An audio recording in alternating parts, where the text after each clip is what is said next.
Hi everyone, welcome to the third Symposium of Railway Infrastructure and Engineering SRIE 2022. This symposium is timely as UTAR Center for Railway Infrastructure and Engineering aims to promote and expand the technology and human capital development of railway infrastructure and engineering in Malaysia.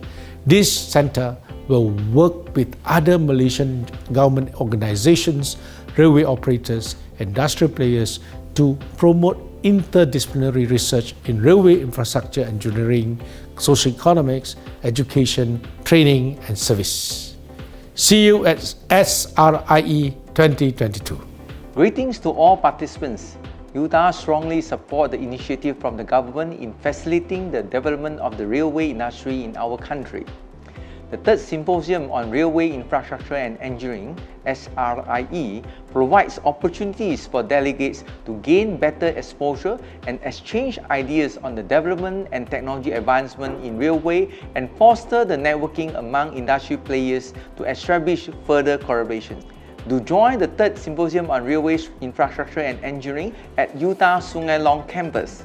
I look forward to seeing you at the symposium.